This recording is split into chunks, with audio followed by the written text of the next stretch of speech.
Everybody else is just kind of like fighting for their lives in a bucket full of crabs. Excuse me. In a crab full of buckets. I do that sometimes. I worry that I might get dementia. It's gonna happen. I know. There's a crab full of buckets out there. Action, please. The French. He doesn't do anything? Just do anything? Jimmy had a long history of Stewarts? Like a long history of Stewarts. The dementia is coming it's coming for you too, bud. Jimmy had a long history of Stewarts in his crab full of buckets. More signs that dementia is calling. Catching up on cinema audience, this is Fievel Goes West, and this is the dark side of the Bluth. You can't keep a good dog down. No, you can't. No. You can't keep a good dog down. I've been bought and sold. He's been warm and cold. But 10 to 1, I'll still be running rackets when I'm old. Not in some cage in the city pound. 'Cause you can't keep a good dog. Can't keep a good... I say you can't keep a good dog down.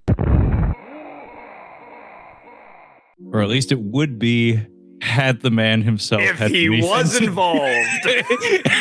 Had the man any sort of involvement with this film that is often attributed to his name and oft regarded as potentially one of his most beloved productions, which again, he had nothing to do with. Yeah, because technically, this is David Kirshner's thing.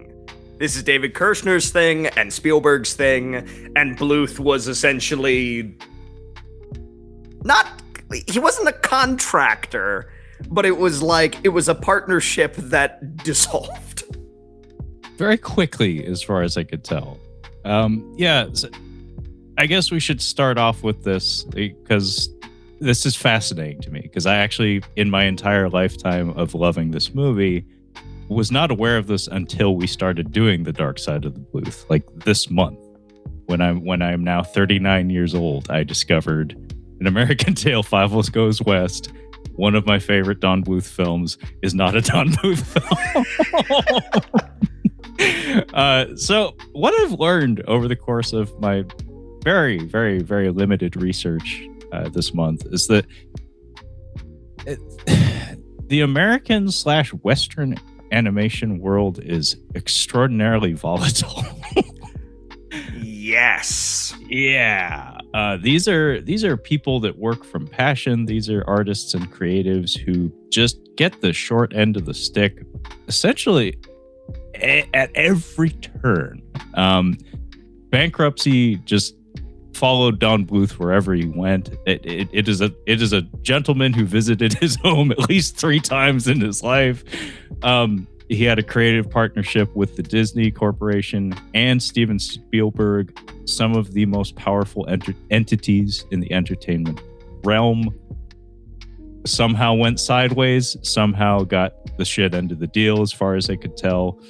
And in fact, this film has its origins in the failure of a studio, which again just seems to be the way of things in the world of animation. If you're not Disney, if you're not like a monolithic pillar of the industry that is essentially too big to fail or whatever, everybody else is just kind of like fighting for their lives in a bucket full of crabs. Excuse me. In a crab full of buckets. I do that sometimes. I worry that I might get dementia in my later years. It's gonna happen. I know. There's a crab full of buckets out there.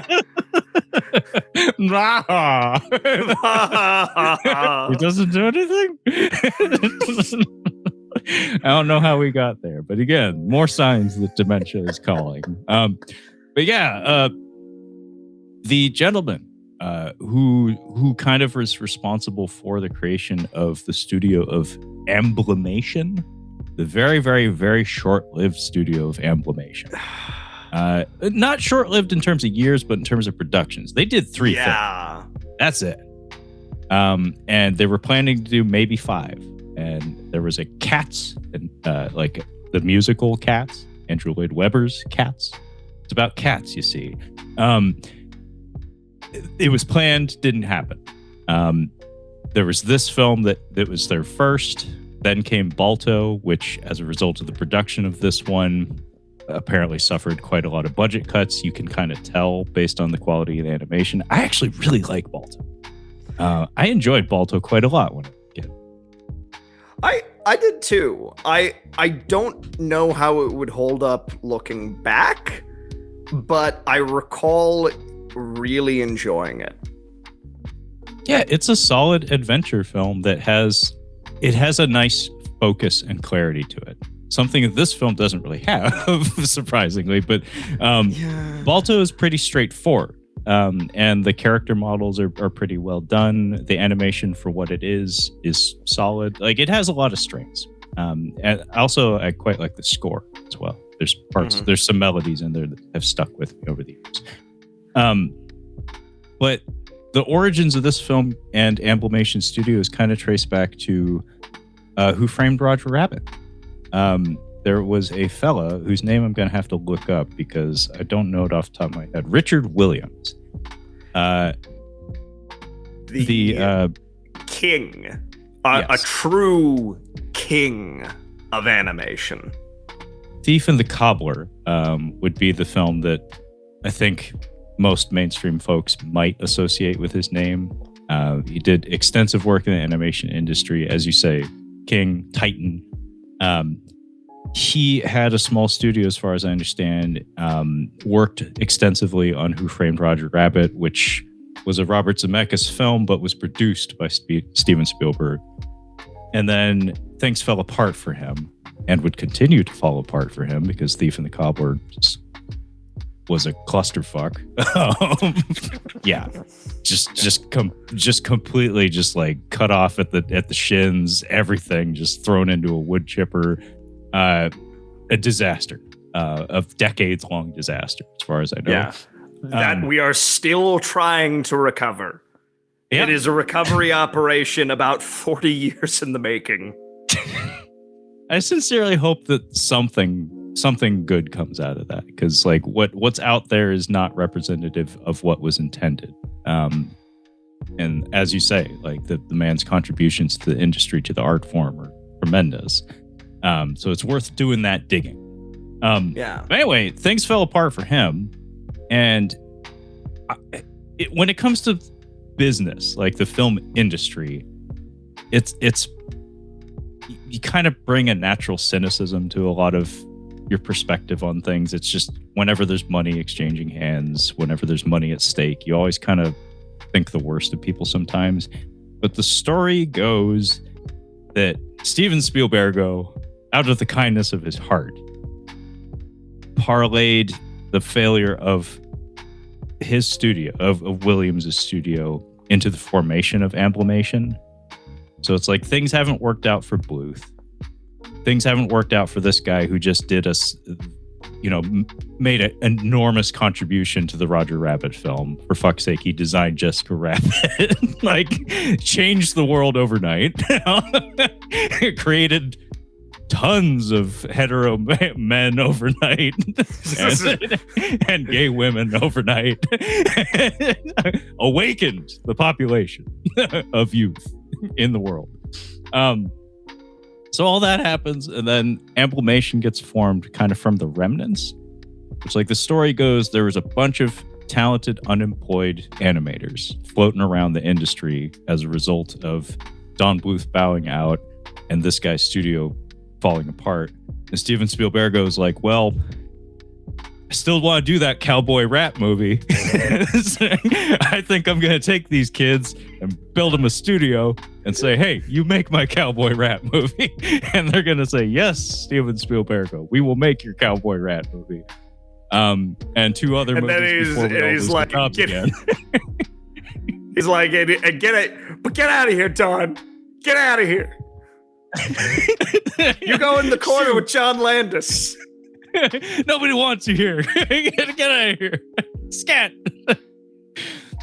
Meanwhile, Don Bluth is just sitting in the corner saying, I don't. He's like the bad guy in Big. He's like, I don't get it. I don't get it. Or Tom Hanks in Big, for that matter. But yeah, So Amblimation was formed, and though Don Bluth was propositioned to serve as director of this film, being as an American Tale was a big success and a pretty solid, creative and artistic endeavor. Being as he bowed out, Amblimation took over, the characters were redesigned, and the tone shifted. Quite dramatically. Yeah. Yeah, so this is actually directed by Phil Nibbelink and Simon Wells, Levi, who is actually H.G. Wells's real-life grandson.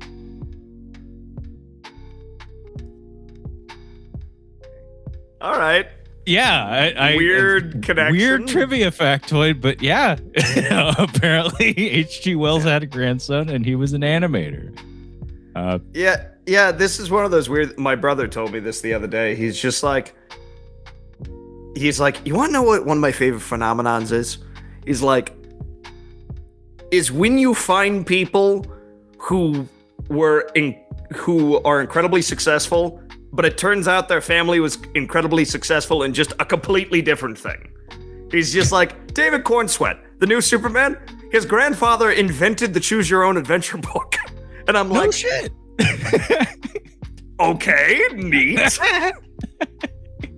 I mean, that's kind of neat, where it's like, wow, you guys are just talented. Yeah, well, it's like, well, that's fun. But yeah, that's interesting. Yeah, I thought I would toss that out for you. Just because I was like, what? Really? What? Yeah, what? But yeah, the tone and the style of this, the animators who are directing this film worked on Roger Rabbit, as far as I know, and it shows.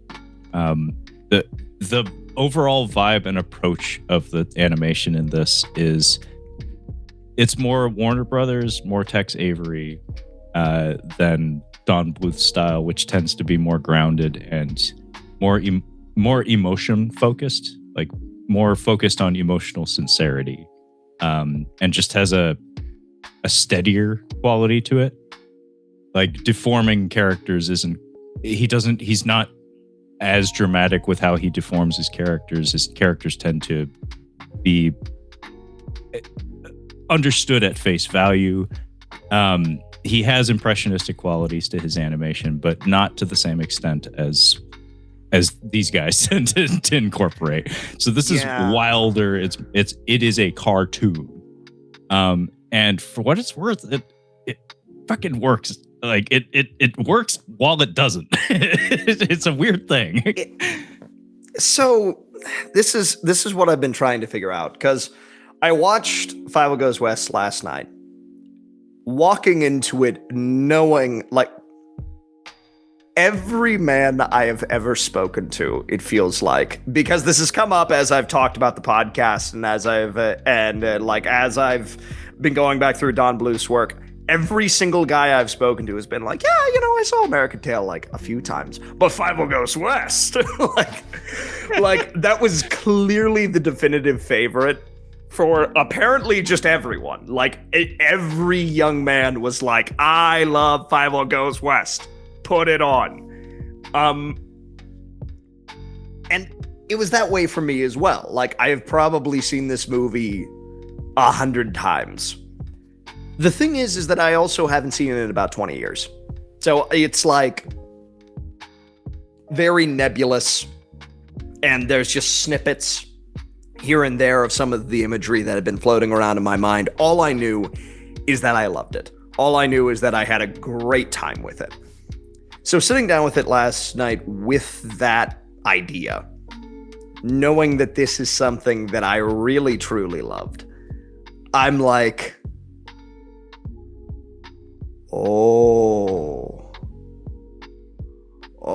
this ain't Big Three. This ain't Don Bluth, is it?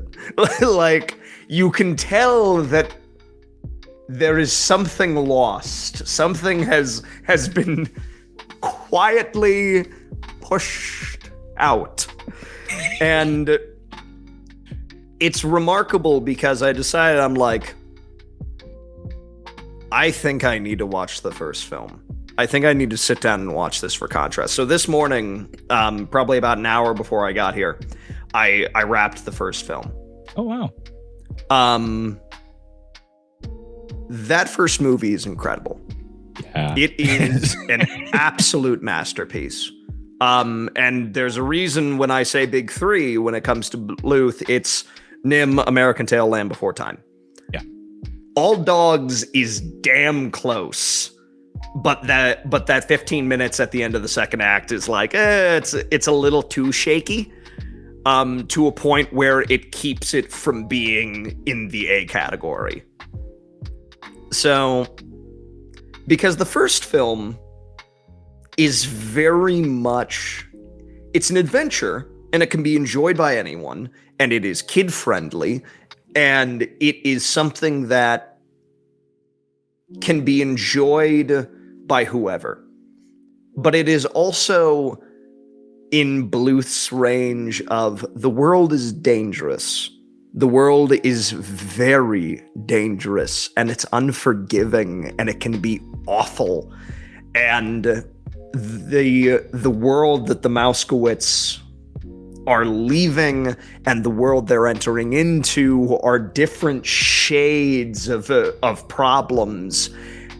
And there's this navigation, but there's also this hope, and there is a legitimate immigrant story within it. I jokingly tell people that there is a Russian Jewish cinematic universe that comprises of American Tail, Fiddler on the Roof, and American Pop. That all three of these exist in roughly the same amount of time with a lot of the same subject matter. And it's an honest story. It is very, very honest. And even with what people call the, like, oh, it's a happy ending, but is it really? I'm like, well, it is hopeful. It's this idea of that things are legitimately different in America. They are legitimately different.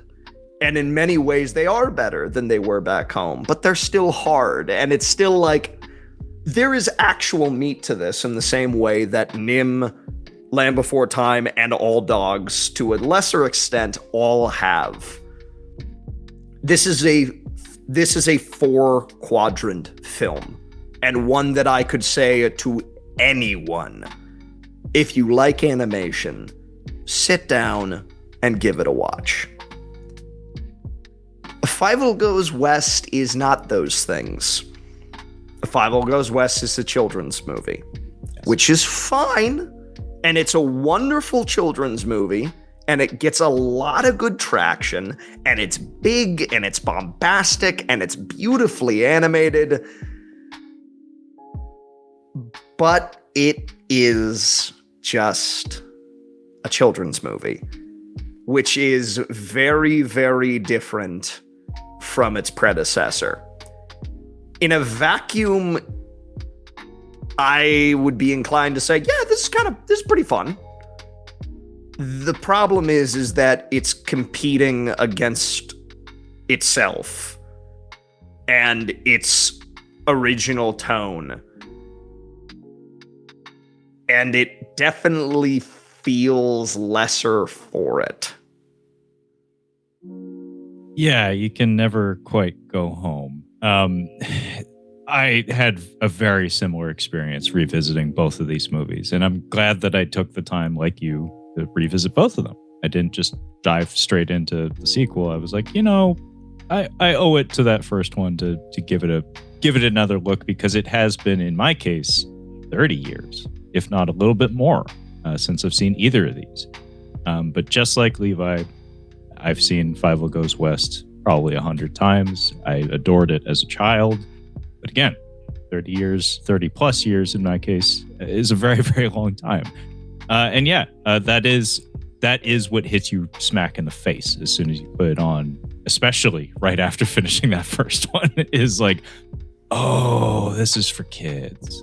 Like, this is for the kids. Whereas that first one is, in the very best of Don Bluth ways, a 4-quadrant kind of film. Where it's like, this is supposed to be a universal film. This is supposed to be not only a beautiful work of animation and a very fine story, but also kind of an important one. Like there was a bit of an agenda behind it, but with, an earnest and important message, something that should be propagated among, generation, like across generations. Like this is a story that's like, some families' kids probably ought to know. And I want to say that you saw a lot of that kind of happening in this time frame, like around the 80s. There was a lot of attempting to address the past and also like reclaim some of it. And this particular story, it's like, oh, this is a way to frame the Russian Jewish immigrant story in a way that is digestible for not just children, but for everybody. So it's like, well, hey, you want to hear about Grandpa? Watch this movie. Maybe you'll get a little bit of insight into what happened with Grandpa, how Grandpa got here or whatever. And that way it's such a beautiful collision of talent and sensibilities. Because as you say, Don Bluth always just has that knack for scaring children, for just like grabbing them by the heart and then like not clenching, but just kind of like easing off and being like, I spooked you for just a second, but now I have your attention. And now the things that I'm going to tell you are going to stick with you. And it's funny because have you seen The Fabelmans, Levi? I haven't. Listen, I own a copy. It's on my shelf, and I bought it, and I was like, why, yes, I'll get around to watching this, and I haven't. I mean, no judgment. I don't know how well it reviewed. I think some people were thrown by the tone because it is a little artificial and occasionally like saccharine in ways that, funny enough, like people were critical of Spielberg's some of his stuff for being exactly that. I think it's a really fascinating film. I don't know, like if everybody loves it or anything. I got a lot out of it. And one thing that I got out of it is that if you pull the lens back, it's essentially a collection of moments where young Steven Spielberg had the pants scared off of him by adults, where they got real with him. They got up in his face and told him some real ass shit that stuck with him and scarred him for the rest of his life. Yeah. John Ford yells at you about Horizons and then tells you to get the fuck out. Yeah. It's like, this is an old man filmmaker yelled at me, and I was like, I'm going to remember this. My uncle yelled at me, and I'm going to remember this. It's like, my family fell apart. I'm going to remember this. I saw my dad cry in the kitchen. I'm going to remember this. So it's like just a barrage of like these vignettes of just like, the adult world is terrifying and I am too young for this shit, but time waits for no man. Like it's arriving, it's being thrown at me. I got to process it. So I'm going to make some fucking films and get paid. So like his sensibilities married with Don Bluth, I wish that partnership had carried on, honestly, because they probably could have done some amazing things. But what's fascinating is, as you were talking about the tone differences between these American Tail films, it reminded me that, like, I mean, we're all children at some point in our lives, and in a lot of ways, my relationship to this film, now that I've had 30-something years to process it, is like, there was a time in my life where I would have told you Ninja Turtles 2, The Secret of the Ooze, Teenage Mutant Ninja Turtles 2, The Secret of the Ooze was the best film ever made. There was also a time, probably around the same time, where I would have argued with myself that An American Tail, Fievel Goes West is also the best film ever made. And I want to say that that's a thing, like as you mature, where it's like, that first Ninja Turtles film is also quite good. But as a kid, it's darker, it's grittier, it's meaner. It's I don't know, it's not alienating or anything. It isn't like relentlessly or ruthlessly entertaining in the way the second one is. Same goes with American Tail. Like American Tail, it's a very rich experience. A lot of dialogue and a lot of interesting things, a lot of layers. And American Tail Fievel Goes West is not that. It's just like a series of vignettes of like goofy shit. A lot of which is very, very, very memorable and legitimately funny, but doesn't exactly tie together all that well, nor tell a very interesting story for that matter. But, you know, keys jiggled in front of a baby will make that baby laugh sometimes. And, you know, maybe that's what this movie was to me when I was a kid. Well, I think very often John Mulaney, comedian John Mulaney, has this bit where he's talking about how people really seem to like Scarface. And they say things like, I like The Godfather and Scarface. I like good movies. To which I say, yeah, I like Lobster and Skittles. That's really good. It cracks me up every time because I'm like, yeah. But and that's the thing. I feel like most people's tastes are kind of like that, though. And there's something to be said about a bag of Skittles. Oh, yeah. But it's not lobster. And it's like, and as a kid, like, Lewis talks about this. He talks about the concept of, like man, it's not that mankind, it's not that evil is so powerful. It's that man is too easily pleased. And he uses the example, he's like, the fact of the matter is that we are content making mud pies in the garden because we don't know what a trip to the sea looks like. Like, we are too easily contented. It's that when we have vices and when we have the false thing, we are too easily satisfied because we don't actually know the satisfaction of the real thing. Because the real thing is over there and it takes time and it takes effort. So it's like, there is something to be said with some of this stuff. And there's something to be said about the fun, effortlessness nature. I love G.I. Joe, and I love Transformers, and I have an abiding love for these things, and I love the Hanna-Barbera Super Friends, but let's not kid ourselves. It's Skittles. And that's fine. But it's like, there comes a point where it feels very strange for a film like this, because each of those things are separate. Because the G.I. Joe comic book that Marvel put out actually has teeth, and it's pretty doggone good. And it is a little more four-quadrant. Transformers has changed and shifted and waxed and waned over the years between kiddie and more mature, but each of them have specific segments. Comic books are the same thing. Batman the Animated Series is not a sequel to Super Friends.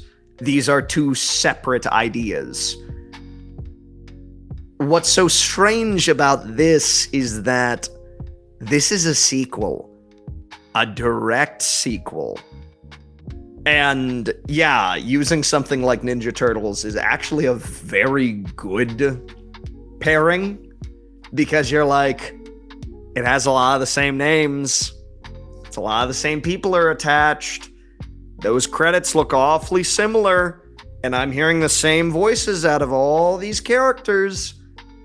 But none of them act like the previous film. They don't act like their previous counterparts.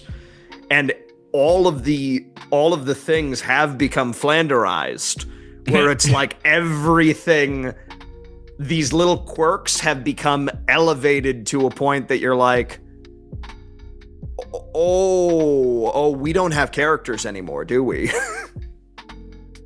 Yeah, we have silhouettes. We have just like blown out silhouettes where it's like Michelangelo's, party dude.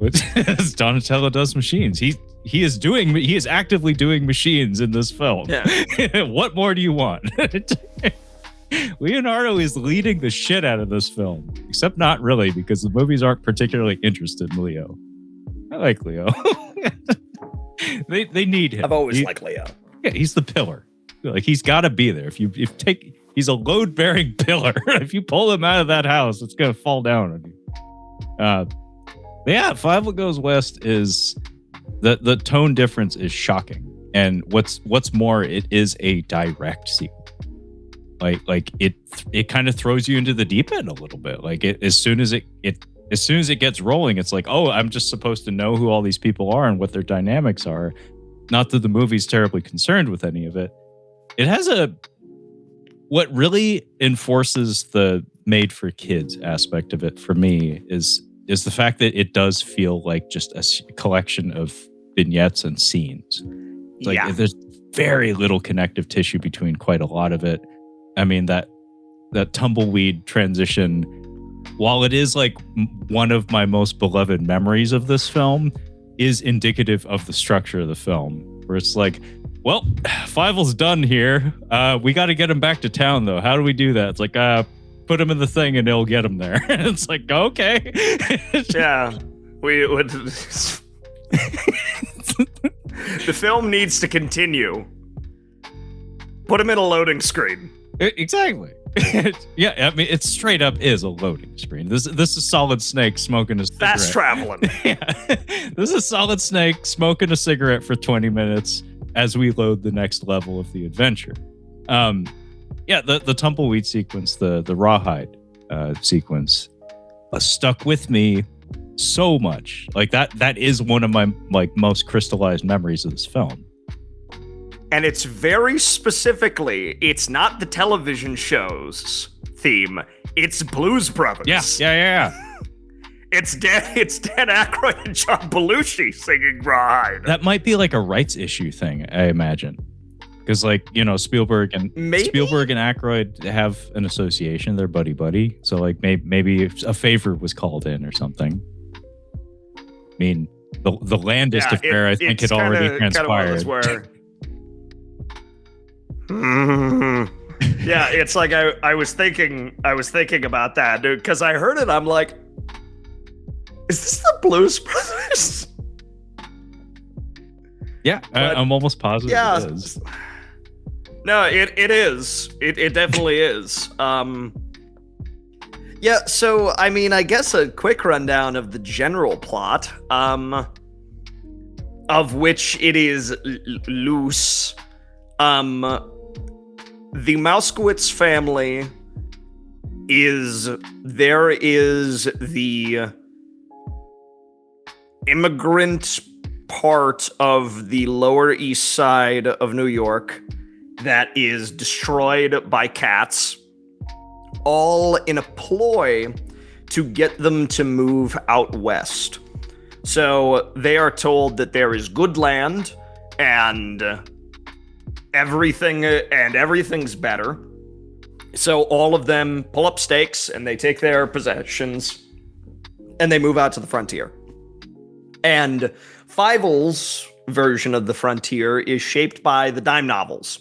So in the back east in the 1880s and 1890s, we had dime novel recreations of different people and their adventures. So you could read about Buffalo Bill Cody, or Wild Bill Hickok, or Kit Carson, or any of these adventurers out in the Old West, and they were often exaggerated and a little crazier than they were in real life. They were elevated. I actually have one. Deadwood Dick was a character that existed in and around that same time, based on a few different people.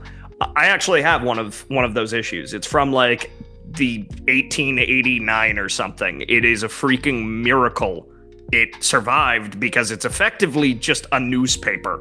It is the cheapest possible paper. It's this little dime novel. Deadwood's right in our backyard. So it's like, it is native to the Black Hills and written by a guy from Philadelphia who never, ever came to Dakota Territory. But, so Fievel's world and view is shaped by the dime novel.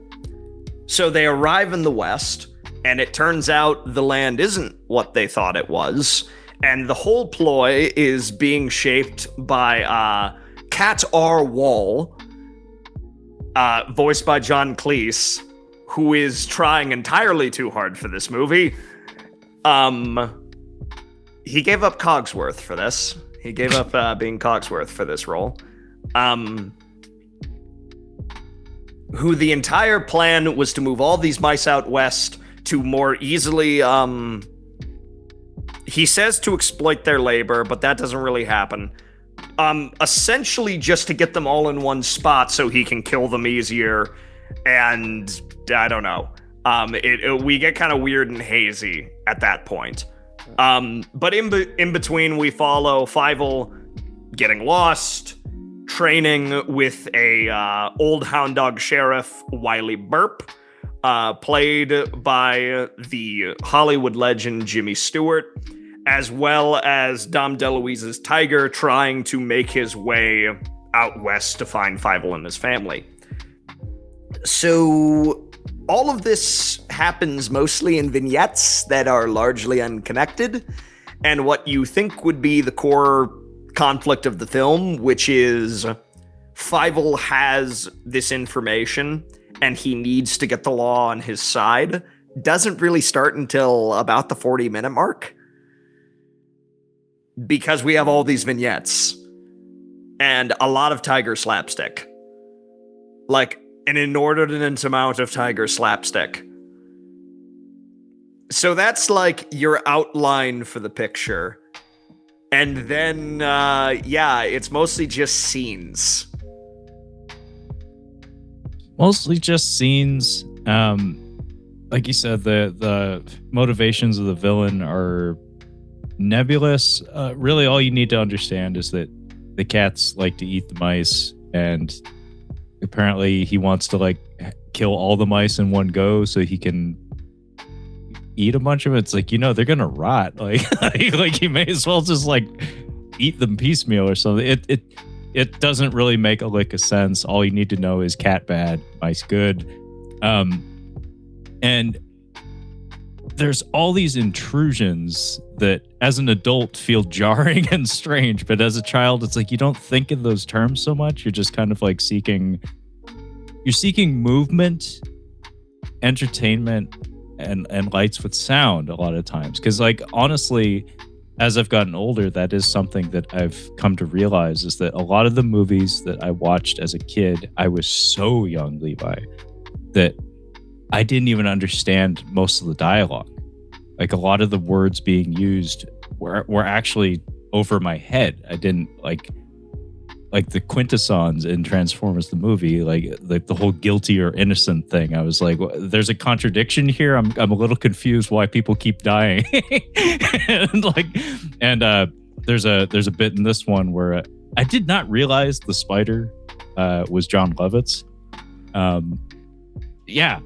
That caught me off guard. I mean, I'm entertained by the man often, but I didn't realize he was the fucking tarantula. But he is told to deal with the subversives, and he kind of like proudly shouts the word out to himself a couple of times, just for self-satisfaction. Where as a child, I didn't know what the fuck subversive meant, but I remembered the sound of him saying it, and a lot of my memories of a lot of these kids' movies I watched over and over and over again are just like certain images or certain sounds, not even like the words spoken, like not direct quotes, but just like the tonality of it, and also music cues and things like that.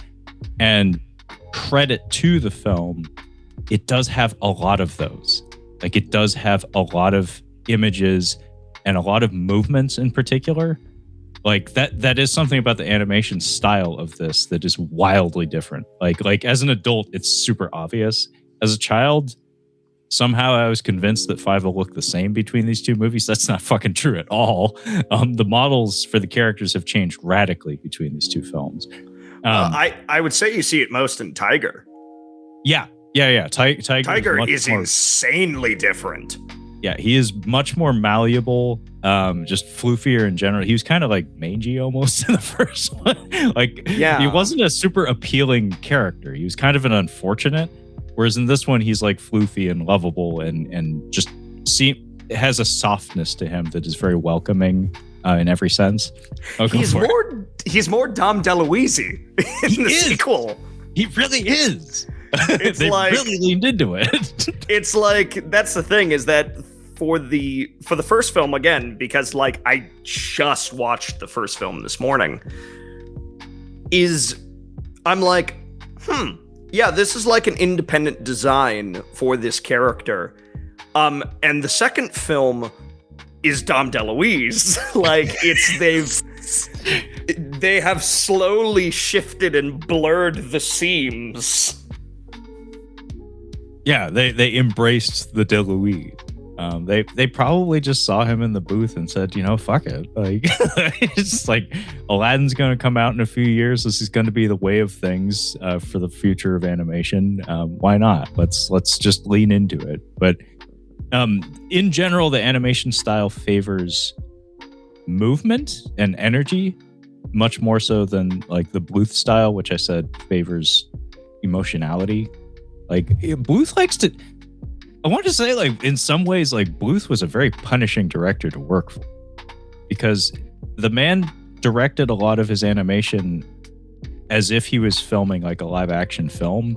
So a lot of sequences would involve, like, flat angles where multiple characters are interacting, having, like, very precisely timed interactions and, like, emotional beats and peaks and valleys that have to happen over the course of their interactions. And the camera's locked down, and we just kind of are just there. So that means that whoever is animating those characters, whoever's doing the key animation or whatever, is just stuck in that framing and has nowhere to retreat to, no other angles that they can hide behind or like call in help to get somebody else to like handle this bit where Mrs. Brisby bends down to pick up this thing. Like, give us a close up or something. Don Bluth's like, nope. We're just nope, no cuts. I'm just gonna have this 2-minute sequence. Everything's wide. Everything wide. And so like it seems like I have to imagine like to some people, if they see that and they're just like, oh, that's probably easier. In my mind, I'm like, that's probably way harder.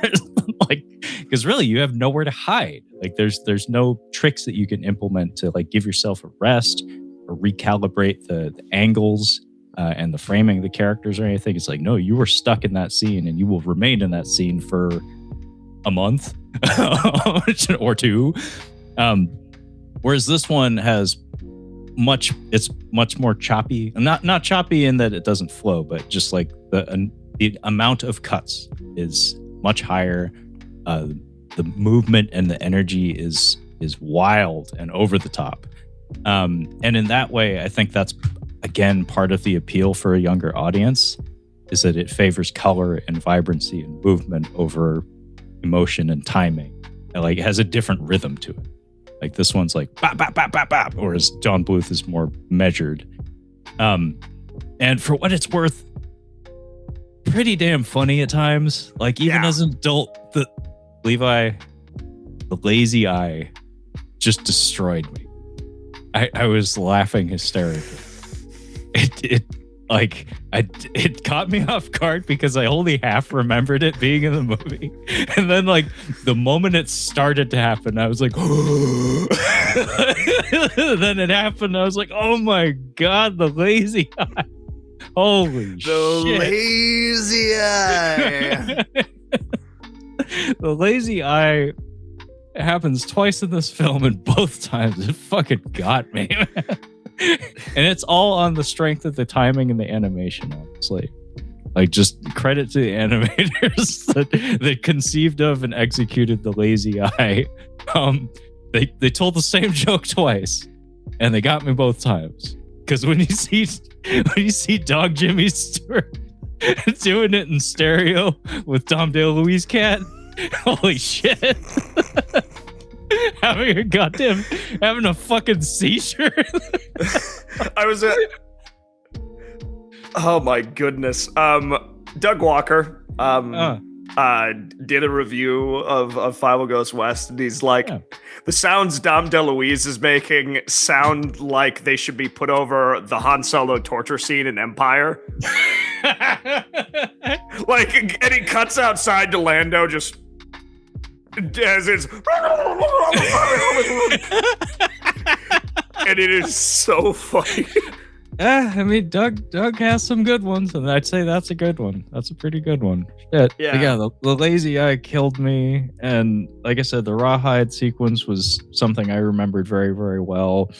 The native mice, when the chief comes out and his voice, the first time you hear his voice, remember that getting me when I was a kid pretty hard. There's some mouth stuff in this movie. Don Bluth didn't make this, but there's still some mouth stuff. In fact, there's some even more graphic mouth stuff in this than in a Don Bluth film. I was about to say, I'm like, this lingers. This lingers. Because there's mouth stuff. This is fetishistic. Like, there's mouth stuff. There's mouth stuff in the first film. Yes. But it is pretty quick, and it's placed in an action scene. This one lingers. And it lingers in strange ways. This one... So not Levi, I have been pushing this point. I have been joking about this because I jokingly harbor the belief that most animators are horny perverts. You can't stare at anything that long without developing some feelings for it. Like, it's a very tedious process, you see. But mouth stuff is a thing in Don Bluth films. This is known. This one, though, as you say, it takes it to a degree where it's like, this definitely like flipped a switch. This definitely fired some synapses for some folks, because we get some uvula business. We get some like esophageal imagery. The like closing, the closing and retracting of the throat as well, and you're like. Yeah, it's a little sphincter-like. It's very graphic. Bluth never put the camera down there. He kept it in the maw, you see. He kept it like on the tongue and on the palate. He never pointed the camera straight down the fucking throat. And he never had a fart cloud come out of the throat. Never had a fart cloud come out of the throat. Yeah, I'm like... What is... Or have a character say, I hope he doesn't burp. Yeah. And there's I'm back and forth on whether this is horrifically fetishistic or if it is just scatological. I don't know which. I think it's both. I think it's both. I really do. There's a quality to it that to me suggests somebody is whacking it to this. And somebody also thinks it's funny while they're whacking it. Levi, I noticed this time on the subject of scatological humor. So there are green fart clouds in this film, or burp clouds rather.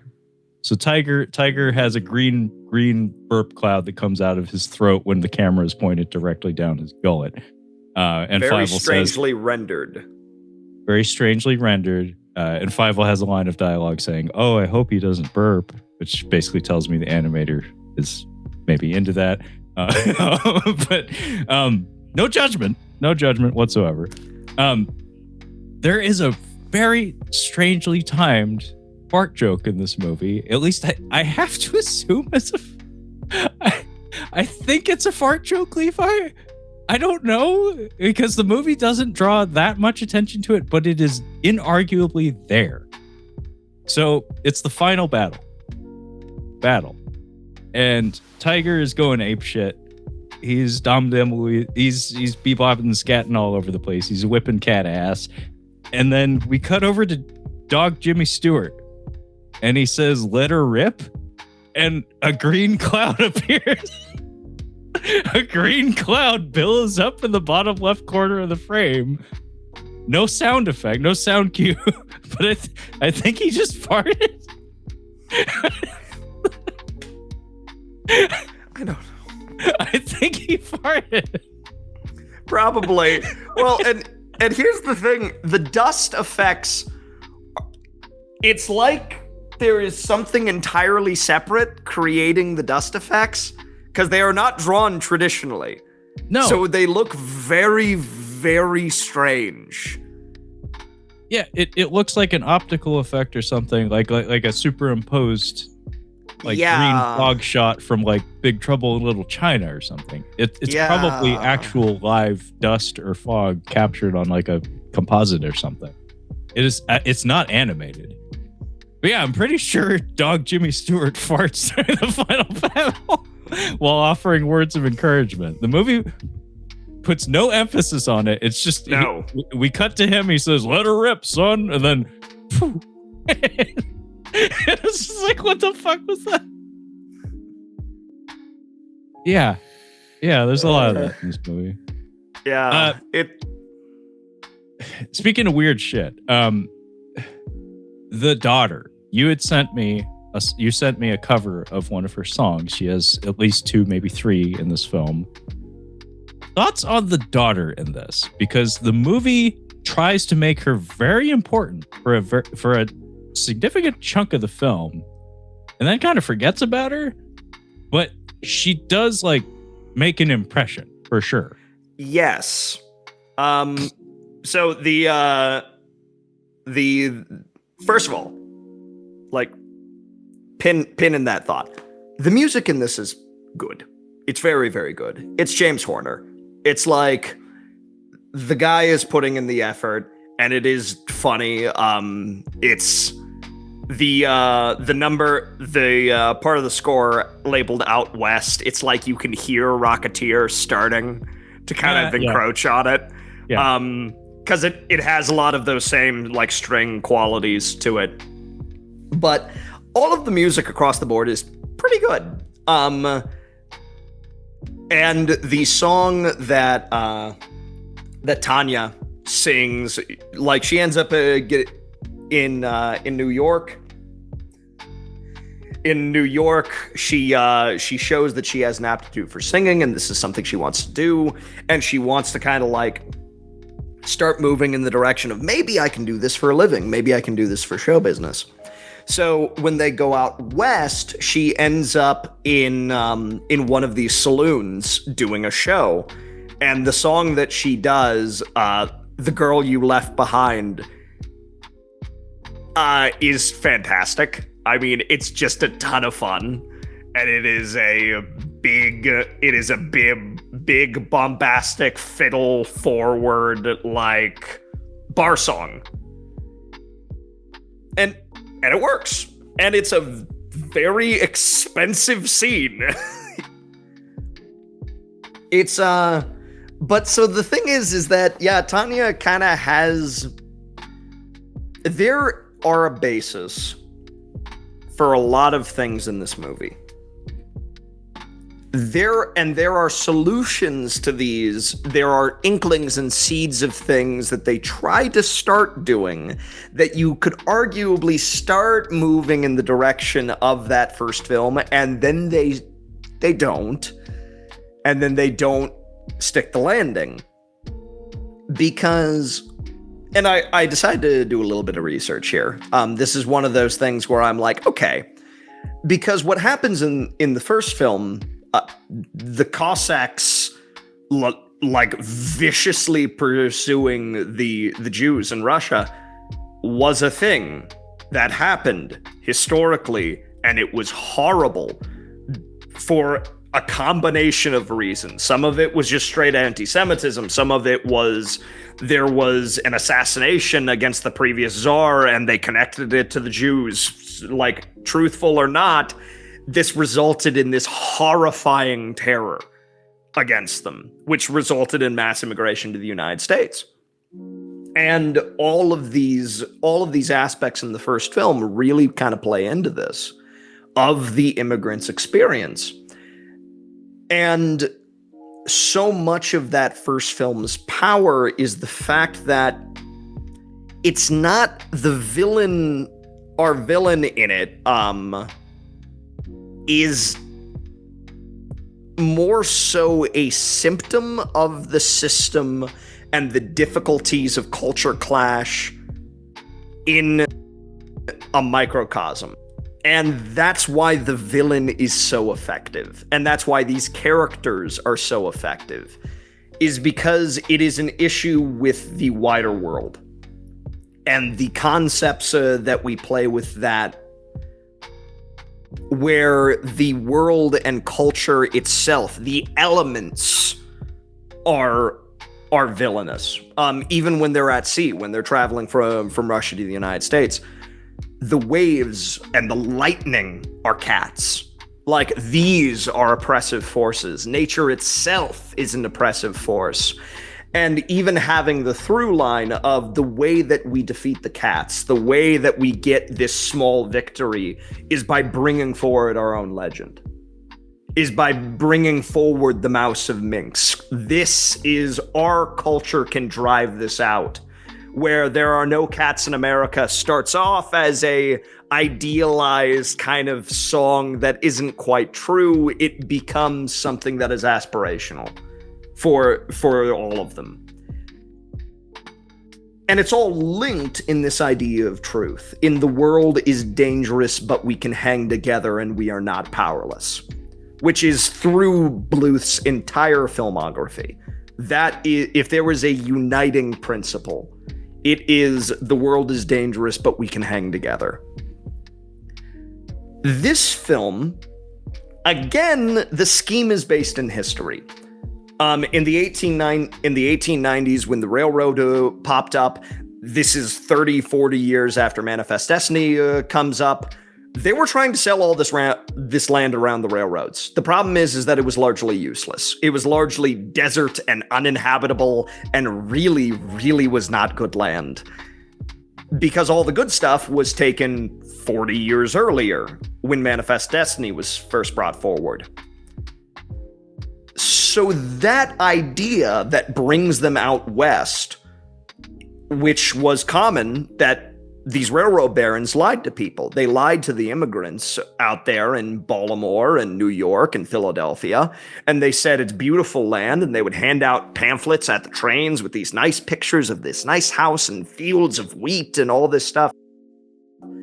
And then Utah and Arizona, and sometimes to the Dakota territories, where I am, to find harsh winters, harsh realities, no trees, and very little chance of survival.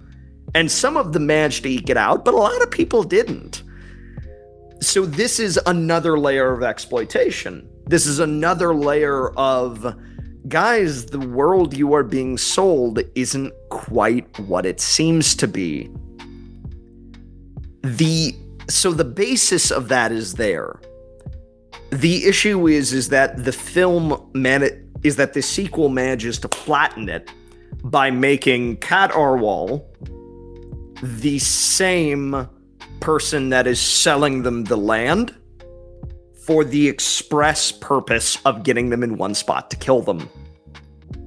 Which, if we were working in the original film's idea, the salesman and the guy that rules this tiny little town out in Utah are two separate people. Society gets them out there and sells them a bill of goods, where Kat Arwal is a bastard, but he's a bastard in his own pond. So it's like but because we don't have that, because it is a grand villain plot, the villain isn't society. The villain isn't reality or greed or the frustrations we have. The world is not dangerous. He is dangerous. And the same thing happens with Tanya, where we have the setup of, well, Tanya is kind of selling something to go on stage. And she is losing something, and she's losing a part of her identity. And she's brought forward as like this young girl who is trying to kind of figure things out and is losing a piece of her culture and a piece of herself in order to go out on stage, dolled up and singing for a bunt and singing for cats. singing for the people that are trying to kill her. And this is the setup. The problem is that we don't do anything with it. Is that there's no follow through. The bones are there. The bones are there to tell this story of we need to keep ourselves. We need to hang together, and we need to keep who we are in check and keep that in focus, even if reality is rougher than what was promised. We just kind of fumble it all over every time it's brought forward. And the thing is that it doesn't take much to make that adjustment. It's just mild tweaks to the script make it so much stronger. But we don't do that because it's a kid's movie and we don't want to think too hard about it. And we need to fit these other things in there. It separates it from the care of the first film. Yeah, it is kind of amazing how the bones are there. It's just a matter of creative decision making and preference towards, I don't know, maybe the directors, or maybe the directors weren't comfortable with the sincerity and the intensity of the style and the tone of the first film. Maybe there was some pressure from producers or whatever. I don't know where it came from, but it is fascinating how with minor tweaks and the removal of a lot of just comedic asides, of which there are numerous, there actually is decent foundation for a pretty easily digestible and effective story. Where you, like you said, I think it just makes more sense to have the catalyst for them leaving the East Coast and moving out west be a separate entity from the person who greets them, who ends up terrorizing them when they arrive. Having those be separate entities just makes more sense to me. It's like, hang on, wow, he traveled really far to recruit all these mice. It's like you don't have anything. You don't have anyone else you can exploit already out there or whatever. You can't write a letter or hire a guy to be your mouthpiece or something. It just logistically, it's odd. Even using the marionette as a mouthpiece seems... I mean, there is precedent for it where the Mouse of Minsk at the end of the first film was an effective illusion in the eyes of the cats and the mice or whatever. So I guess that tracks for the reality of the story. But... yeah, like actually addressing like feelings of disillusionment that the Moskowitzes might be feeling after going through with the idea to move out west. As you had said, Levi, this is very much a thing that happened in the history of this country, and a lot of families were affected by this and did actually have this happen. I think exploring that would have given the family something to do. Especially because in that first film, for fuck's sake, the parents in that are such... They don't have much screen time, but holy shit, they make a really strong impression.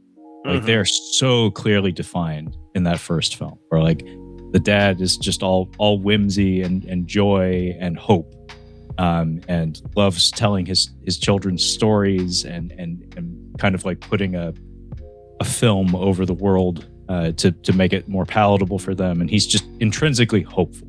And then the mom is the more realist, who just like at every turn just has like just a snipping remark or something, all while she's carrying a baby, mind you. like she is the strong backbone of the house. Like to quote what is it, My Big Fat Greek Wedding. It's like the father is the head of the household, but the mother is the neck that turns the head. It's very much that dynamic. But the parents in that first film are amazing characters, and they have fuck all to do in this one. Even the vocal performances feel kind of lessened, just like weaker in some regard. I don't know if it's the age of the performers, could be. But yeah, like actually seeing the father like confronted with like, oh shit, like Hope doesn't put food on the table, and like seeing how that affects the family dynamic would have been interesting. Fievel's involvement in the story is very, very limited, but I think there could have been a way to make that core thread of him having vital information and not being able to convey it to the people that he needs to convey it to in order to save the day. Like having that have a stronger presence, like not get lost in the shuffle and all the noise. I think there is probably a very easy way to do that. Maybe further emphasize his I don't know, like just his whimsy and his attachment to his imagination. Or like the movie opens with him fantasizing about having a gunfight in the streets of an old West town. He wears a cowboy outfit throughout the whole movie. Like maybe emphasize that like this is a kid with a wild imagination, like a boy who cried wolf kind of situation. Like maybe have him blow it earlier in the movie with a flight of fancy of some sort, like taking things too far, and then have that snap back on him in some way where it's like, well, now nobody believes you, Fievel, because this bullshit that you're spewing right now sounds like the same old bullshit you spewed yesterday. It's like, no, but this bullshit's real. It's like something like that. Tiger is there for comedic, like he's there for comedic relief. So I don't think you need to change much with Tiger. In fact, he has an arc. Like his girlfriend leaves him and tells him he needs to be more like a dog, in her own words. And dog Jimmy Stewart teaches him how to be a dog. But yeah, there is a different take you could have had on this film that could have matched the tonality and the sincerity of that first one.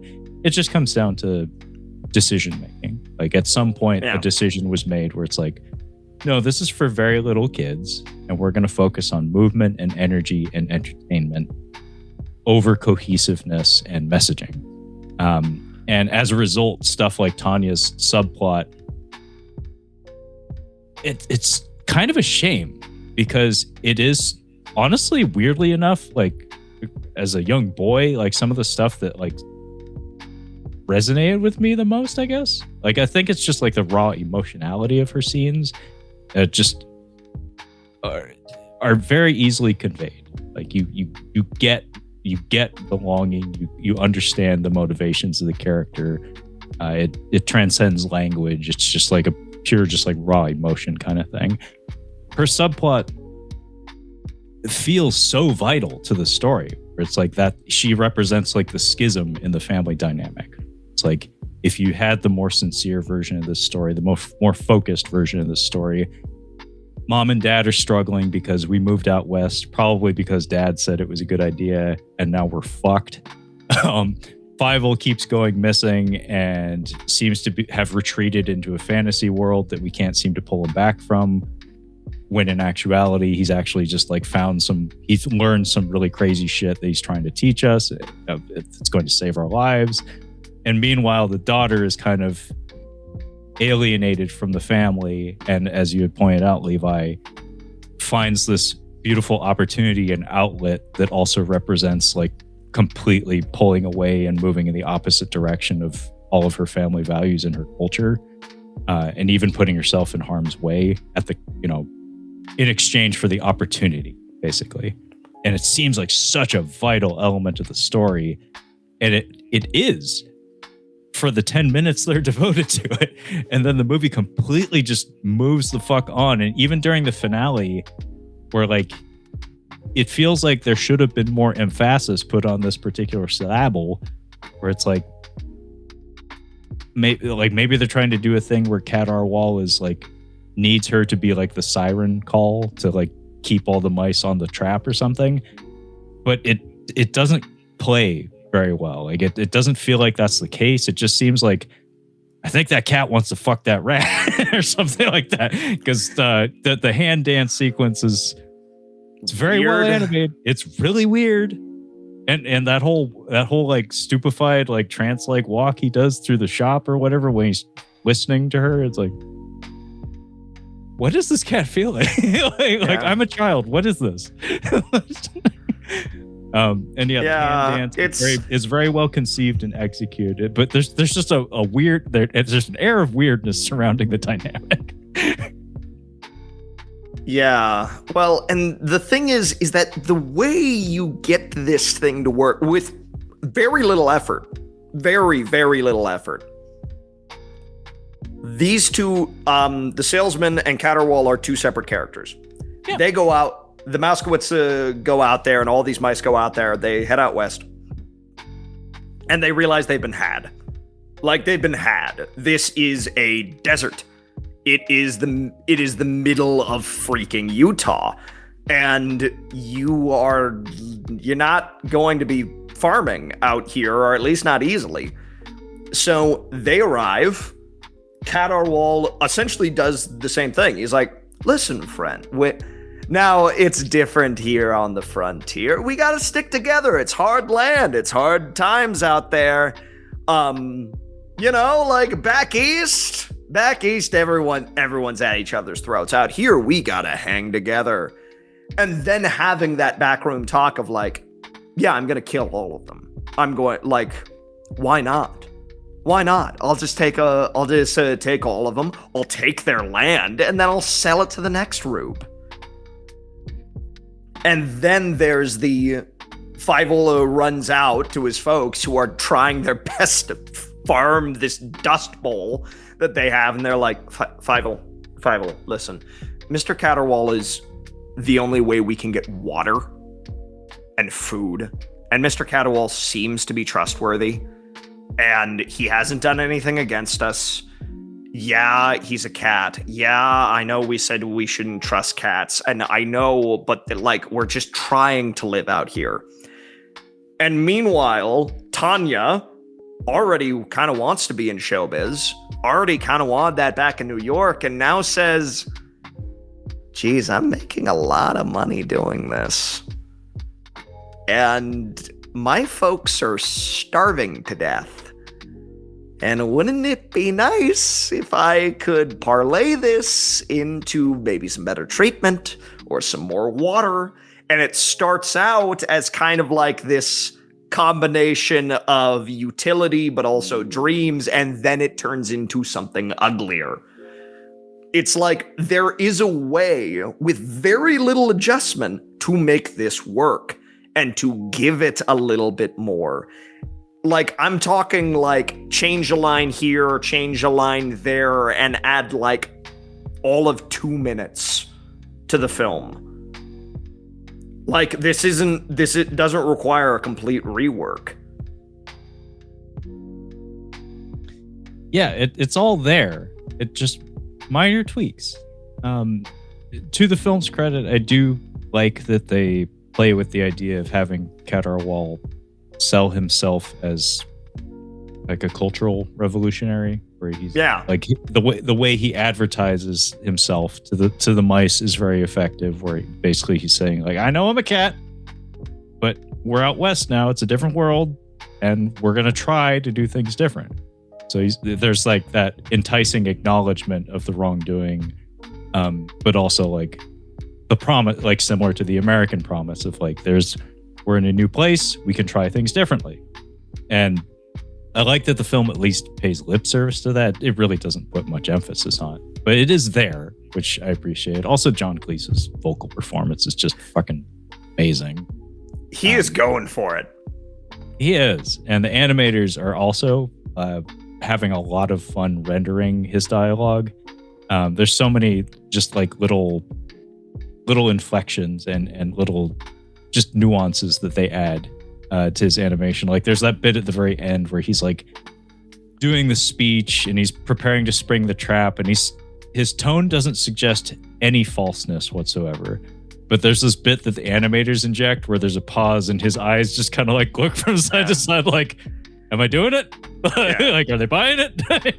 And he's like, and it's the growing anticipation because he's like gripping the podium. Yeah. And it's like, there's a lot of really fun stuff with him. I was telling a buddy of mine, I'm like, it's like Diet Radigan.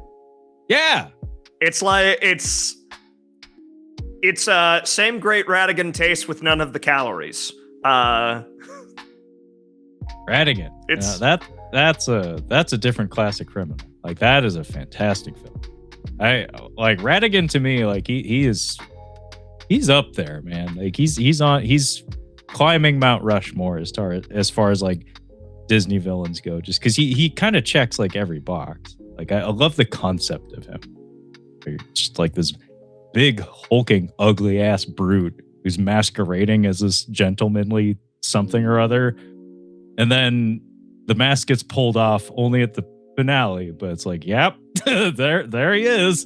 That's what he is. Yeah. I like that you get both. Well, and it also helps that Vincent is just Vincent is enjoying every single moment that he's allowed to do it.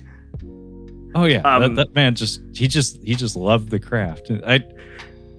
Levi, when it comes to like impressions, like I don't know if you ever do this, but like sometimes there's like a calibration word or phrase that comes to mind. For me, I don't have like a pocket Vincent Price or anything. It's fun to just do like a Vincent Price something or other just because he's fun. But like the phrase that I always think of when I'm like revving up to do it is Fruit Loops.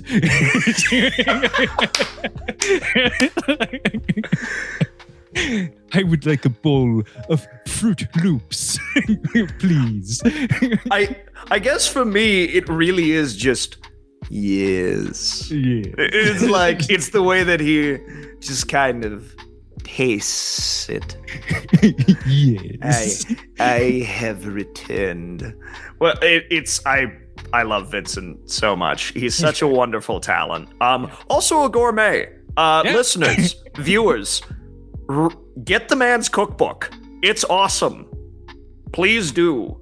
One of my favorite small animation bits in The Great Mouse Detective is when he's holding like some doll or something and he's talking, but he's getting increasingly agitated. And he squeezes it and the head pops off and he kind of looks at it, frowns, and he's like, oh. He's like, I did it again. Oh. Funny that the topic of Great Mouse Detective and Ratigan comes up because I believe one of our directors worked on that one. Really? Yeah. I forget which one, but in skimming over their filmographies this morning, I caught that one on one of their resumes. It tracks because there is a lot of Ratigan in John Cleese's Cat Our Wall for sure.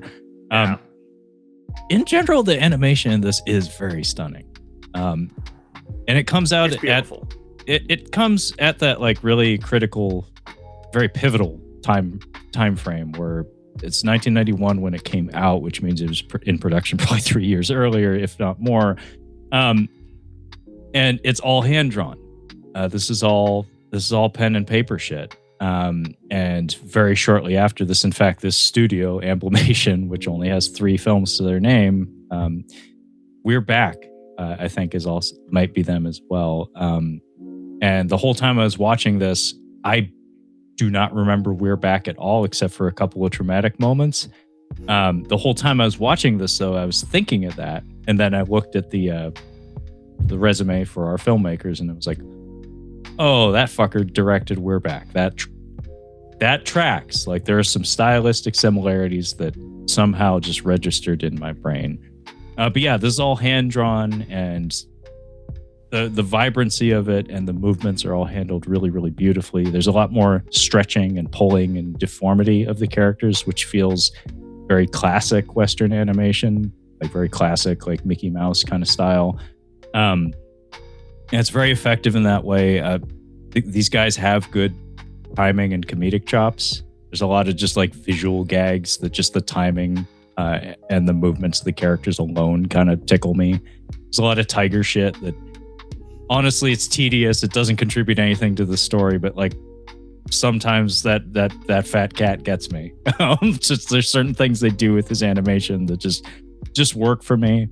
A lot of interesting use of lighting and shading. Apparently that was a directive. That was like a concept that was applied to the style of the film, was that we're going to be paying attention to the position of the sun and how light falls on characters and have light interact with the characters in ways that generally you can get away with not factoring in a lot of animation. Like, it's not necessary if you don't make it necessary. And in this case, they decided to make it necessary, and it does make it makes an impression. Do notice it. In particular, like some of like the nighttime sequences, the way light interacts with the characters is somewhat unique for this era. Like some of the lighting and the shading techniques jump out. Like the scorpion.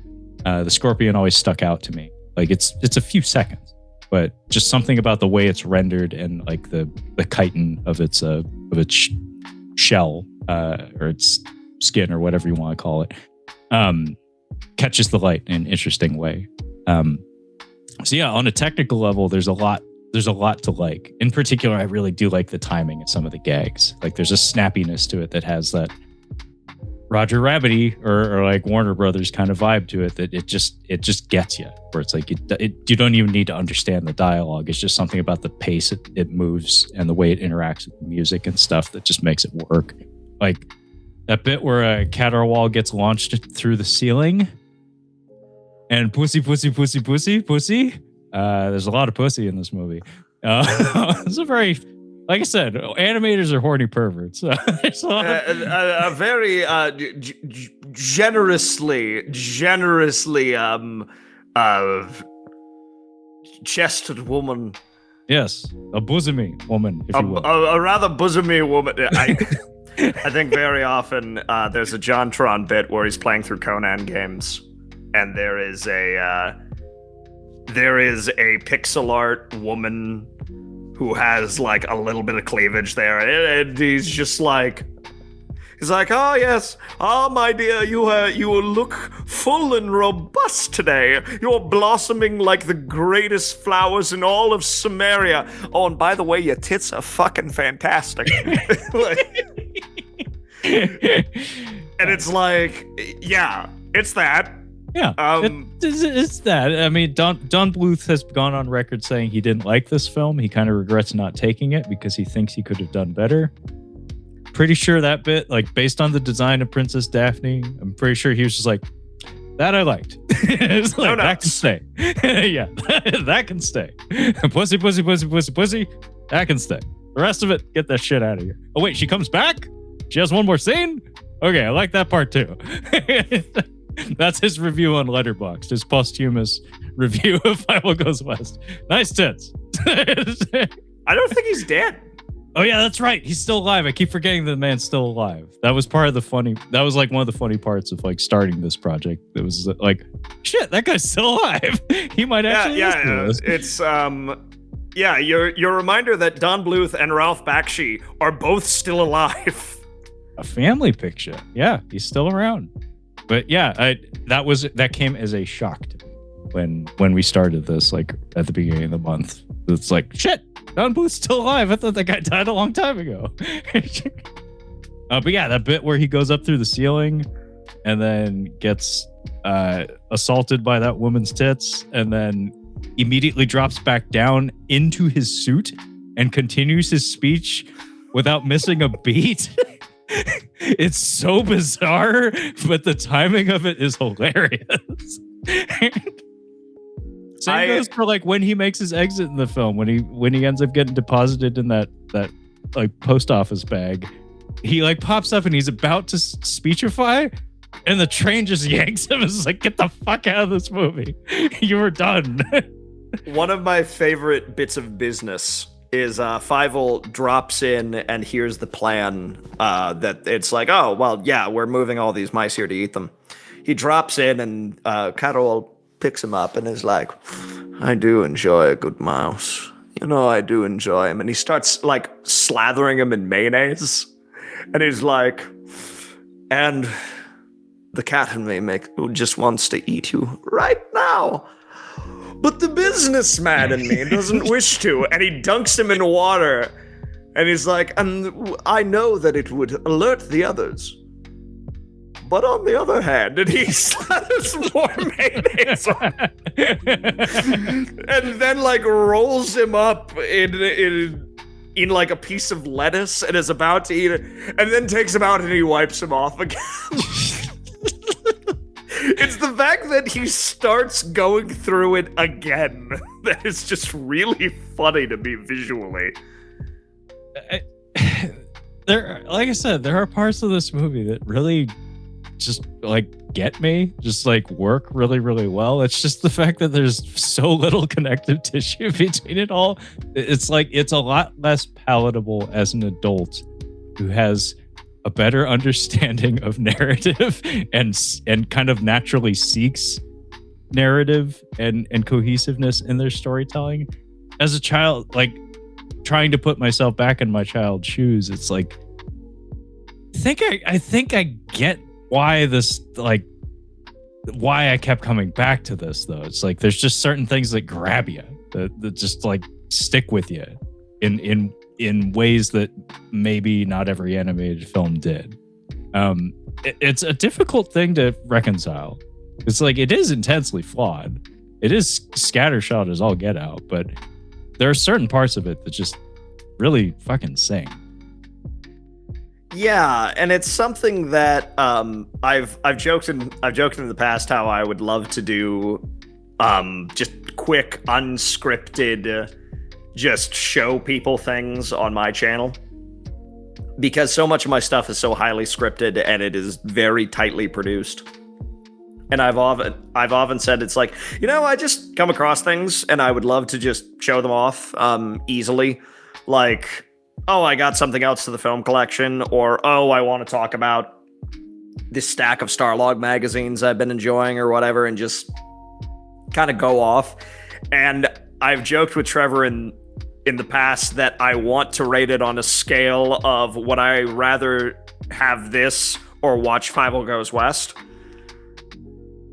And do it. And that's the rating scale. And the rating scale is would I rather be watching Fievel Goes West? And I feel like in some ways this rewatch actually has reinforced that as a rating scale, which is like, listen, man, there's better stuff you could be watching. But there's also worse stuff. Like, it's like you can do a lot worse than Fievel Goes West for your children's entertainment. You could do a heck of a lot worse. You could do better, but you could do a lot worse. Jimmy Stewart's entire performance just made me giggle. Just there's something about, because Fievel blows into town on a tumbleweed. And after the rawhide sequence, and he rolls up in front of Wiley Burp, and is like, sir, you need to help me. The cats are gonna kill. Like, what do we gotta do? I need to find my family. And sleepily, Jimmy Stewart is like, oh, the tumbleweed's talking to me. Not again. And he like blows him away. It's just one of those, like, it's not even a gag. He's just, oh, the tumbleweed's talking to me. Oh, not again. And it's said in such a sleepy, like, even keel manner that I couldn't help but laugh. And like later on, he's like, well, he did the less sleeping dogs lie, and there's a old dog and new tricks in the dog-eat-dog world, and you're either on top of the dog or like, and it's like he's doing beat poetry. What? And it's every part of Jimmy Stewart's performance in this I find amusing, because it's like, the lazy eye bit where Tiger just goes bananas and is like bursting gaskets left and right, and he's just like, that was terrible.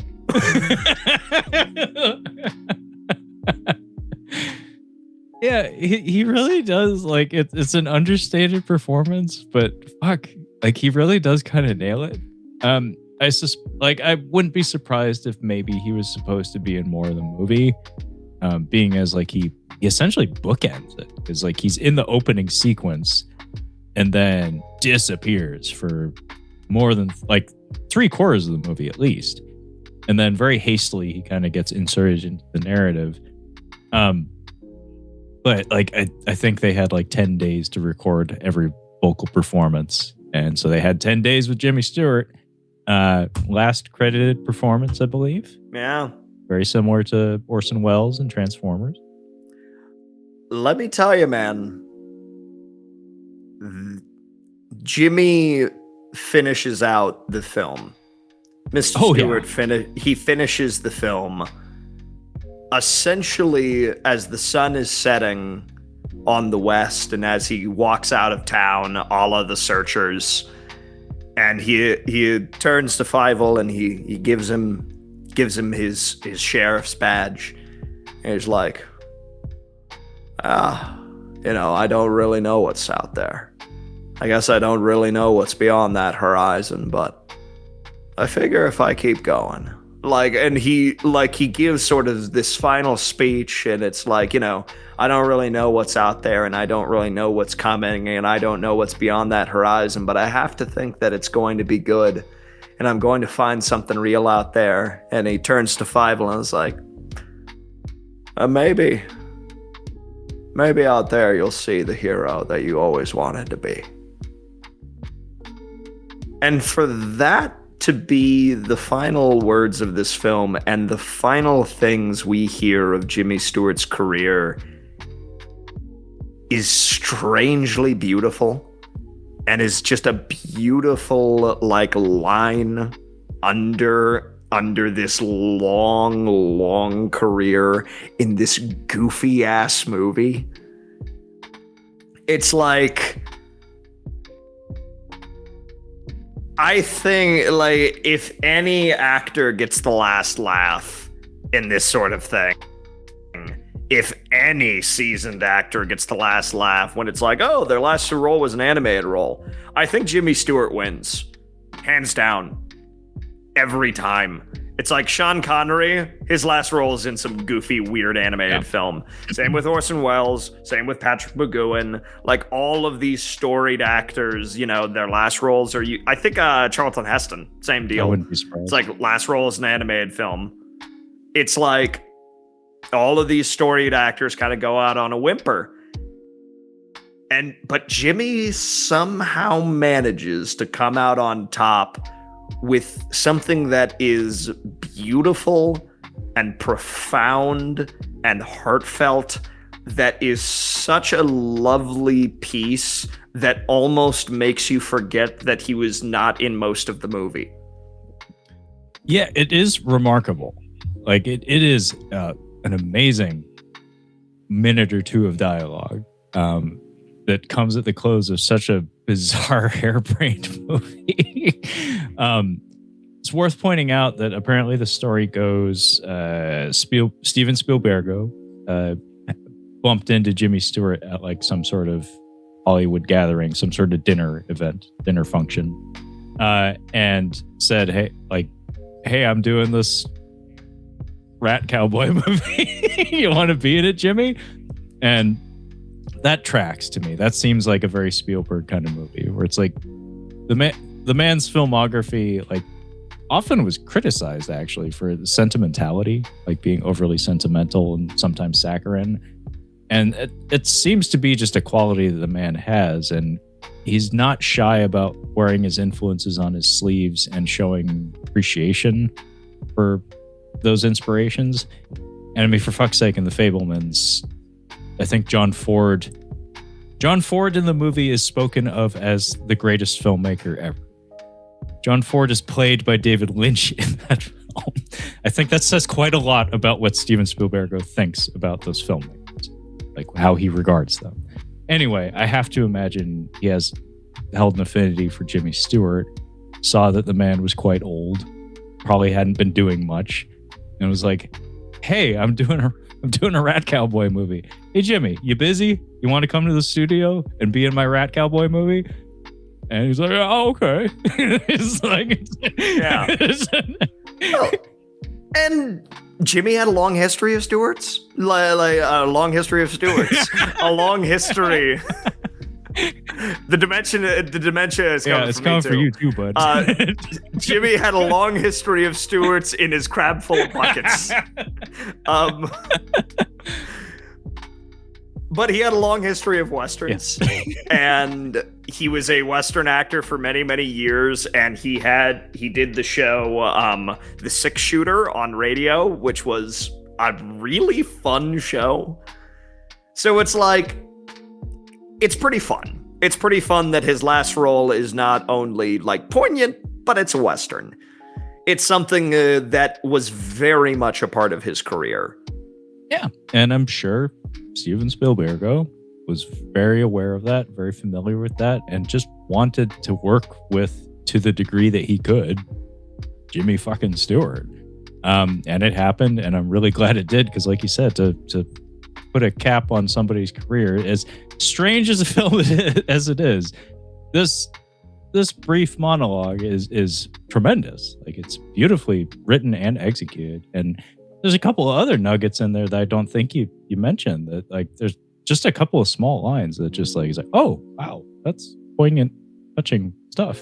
Like, I think a hero is like oftentimes the last guy to know that, like, that's who he is. Kind of, I forget exactly how he phrases it, but he's like he basically is so humble that he doesn't recognize that it's like, oh, people think of me as a hero. And I guess I was the last one to find out. And also, what was it? Like, one man's sunset is another man's dawn, kind of looking to the future and also the past at the same time.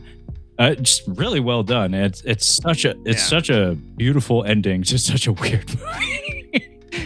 There is an edit that somebody could do of taking portions of this speech and Horner's score and just cutting together like brief snippets across Stewart's career. Oh yeah.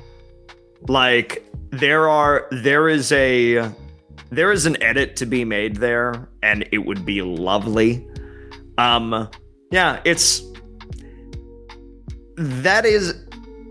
That's what's so strange about this movie, is that it is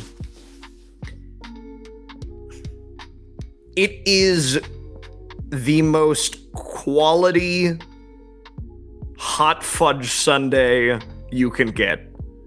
It is very quality hot fudge sundae. Where it's like, listen, man, I'm not sure what you were expecting. This isn't like the full freaking meal that the first film is. But it's pretty good hot fudge. Like, it'll do. And for what it is doing, as far as a firmly kids entertainment film, you can do a hell of a lot worse. It's like, I'd put this on before any of the Land Before Time sequels. It's like,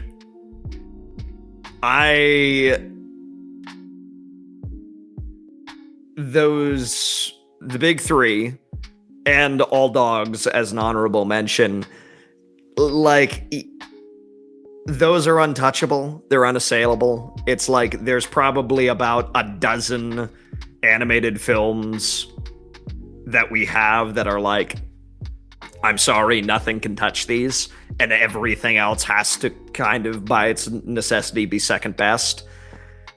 Fievel Goes West is good. It does its job. Its only sin is that it is a fun enough dessert when its predecessor is a 5-course meal. Yeah, very, very well said. And could be wrong, but isn't the closing? I mean, the closing song for this is the one that you had sent me. Very, very wise decision. Apparently, it was nominated for some awards, did not win. But isn't the closing song of Land Before Time? Isn't the title or the chorus like if we go on together or something, or when we go on together, or something like that? Kind of sums up a lot of the thematic elements of a lot of Don Bluth's filmography right there. I mean, that movie does, honestly. But yeah, very well said. It is it is a top quality Dairy Queen hot fudge sundae as compared to a 5-course meal. Yeah. As represented by An American Tail. It's not a bad thing. It's just know what you're getting and you'll be fine. Yeah. It's like if that's what you want and that's what you're getting, you'll be great. If you're expecting to feel satiated and fulfilled to the extent that you would from some of Don Bluth's films, you're not going to get that here. But yeah, this was intended to be a palate cleanser for the dark side of the Bluth month here at Catching Up on Cinema, being as we didn't end badly. We started out kind of rough. Like Pebble and the Penguin was not as bad as I was expecting. Like I don't think we had any outright stinkers. Rockadoodle is an adventure. that is a journey. One, if you're up for it, potentially worth taking once in your life. But beyond that, I don't think so. And All Dogs ended up resonating with you in particular a lot. That was a first-time watch for you. But this, kind of at the outset of things, we were expecting this month to be populated with a lot more crap. It didn't really end up being the case so much. So this was supposed to be like our dessert. Supposed to be our palate cleanser of sorts. Where like, hey, this is our nice little reward. This is something that we both treasure from our childhoods that would be fun to revisit. And we ended up getting a really interesting discussion out of it because a lot can change in 20 or 30 years in how you relate to media. And that was certainly the case here. But did you have any other closing thoughts you wanted to contribute, Levi?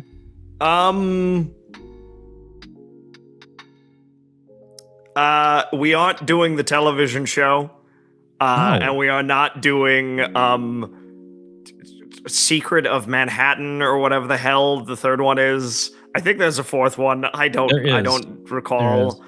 Apparently they're not terrible, but I have no connections. I have nothing. Like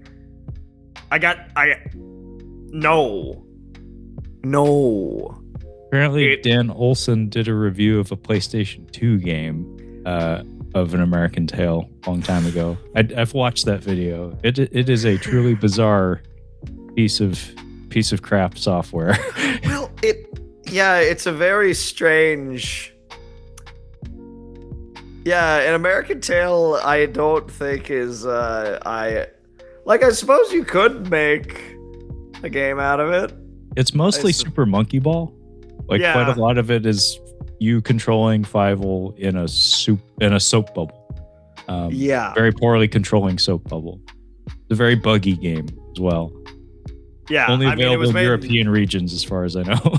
Yeah, and it was made in like 2006, and it's like ridiculous. And it was made for $2 and a ham sandwich. And a ham sandwich. Wow. Yeah. Perks and benefits.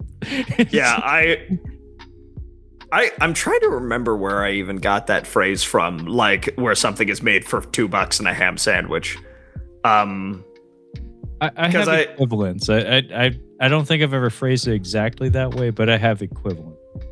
Yeah, because it's like, I want to say I first heard it in regards to Hanna-Barbera animation, where it's just like, it's like, guys, no, Green Lantern has 3 arms sometimes. This is just how it is. Or such and such was shot or edited on a potato. Tony Stark built this with a box of scraps in a cave. Yeah, in a cave. In a cave with a box of scraps.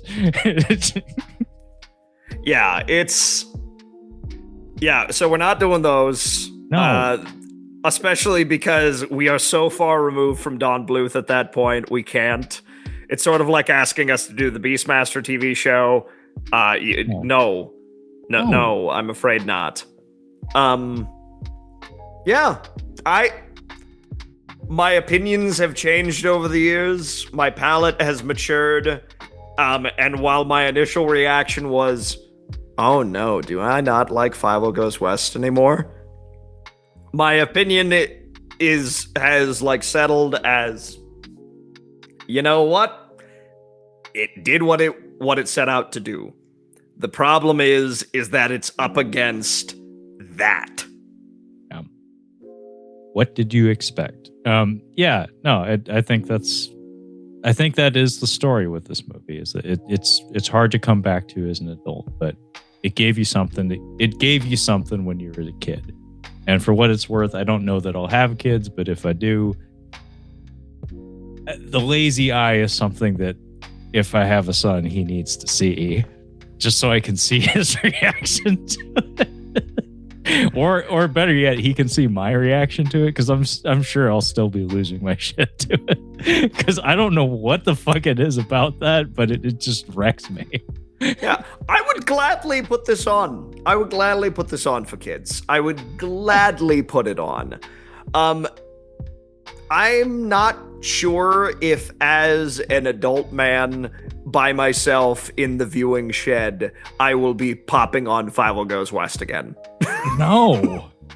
I mean, unless you're really, really, really into mouth stuff and this is the only thing available to you.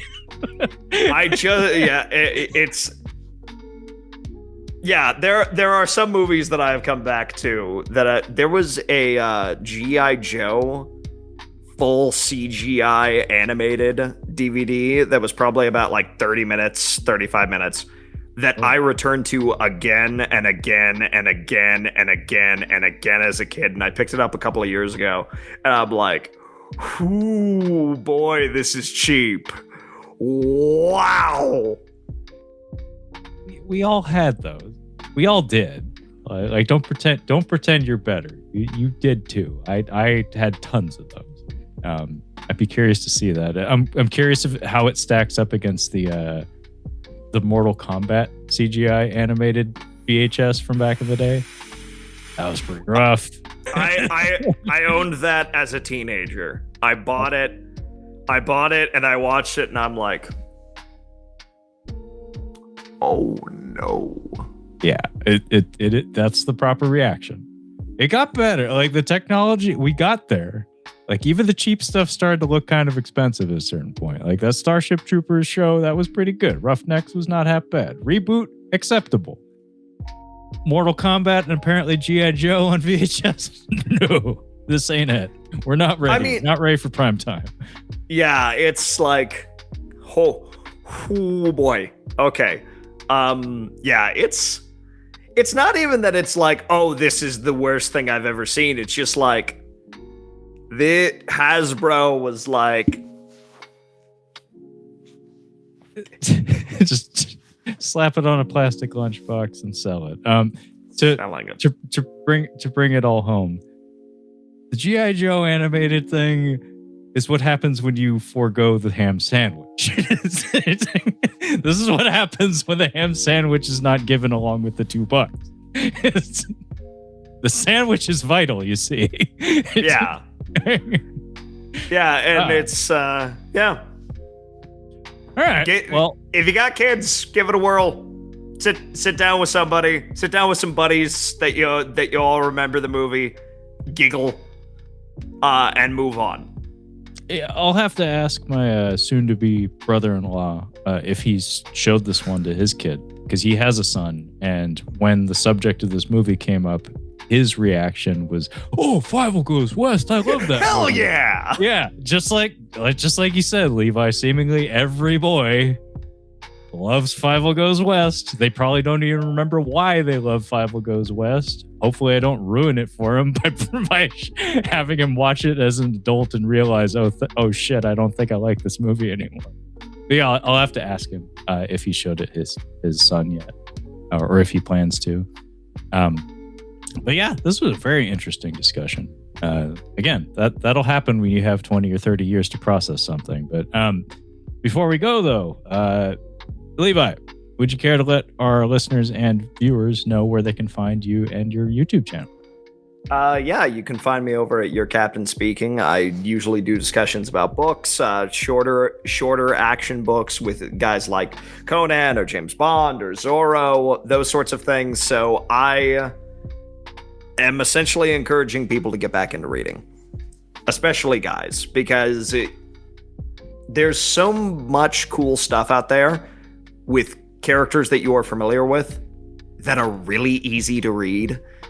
And it's better than scrolling online, and it's less intimidating than somebody being like, read Dune. So that's my encouragement. I think that they're pretty good.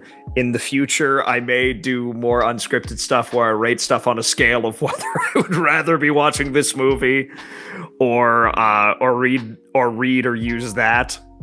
So yeah, check it out. See if you like it. You can hear me wax philosophical about other things that probably don't deserve it. Yeah, definitely check out Levi's channel, Your Captain Speaking. He does amazing work there. And semi-topical that on the subject of men's action, that 007 First Light game is supposed to be quite good. Just came out. Kind of interested to check it out. Curious if you'll end up getting to it at some point.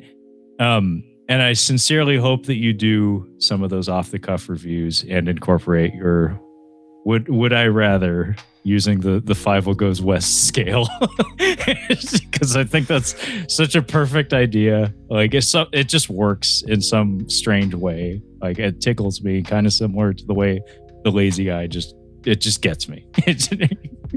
Well, the concept came to me as I would love to make a bumper sticker or a T-shirt that says "I'd rather be watching Fievel Goes West." It doesn't even need any graphical elements. Just that phrase would resonate with people of a certain age. It's just very funny to me. It's just a very funny sentence. I think it's funny. I think you definitely should print that. You should put it on your vehicle and you should make it available so people can get it for themselves. Because it just works. Who amongst us hasn't had that thought? I'd rather be watching Fievel Goes West. Yeah, I mean, really, it's like it doesn't even have to apply exclusively to movies. Just like you're in the middle of an experience. Just anything. Yeah, like you're gardening or some shit, and you drop your tools, and you're just like, I'd rather be watching Fievel Goes West. At all times, you're at the DMV, you're in traffic, you're at a party where you don't really know people. Wouldn't you rather be watching Fievel Goes West? Actually, for the less socially inclined among us, that might be a good icebreaker. I mean, you'll have to read the room a little bit. Like maybe check the age range and like familiarity with children's entertainment, or like if people are cinephiles or something. But like if you get the right vibe, deploying that as an icebreaker, I don't think is a bad idea. Yeah. Wouldn't you rather be watching Fievel Goes West than be here? And then they look to you and they say, did we just become best friends? And the answer is yes. Yes, we did. Yes. As a matter of fact. Yeah. Let us recruit others into the cause. Finally. So I've found my tribe. Okay, well, this, I guess, draws to a close our Dark Side of the Bluth month, wherein we concluded things with a discussion about a film not directed by the man. Yeah, it works, maybe. Anyway, that being said, my show, you're watching it right now, is called Catching Up on Cinema. You can find it pretty much anywhere podcasts are found. We also do monthly live streams called Tales from the Shelf, wherein we talk about our respective film collections. So look forward to that.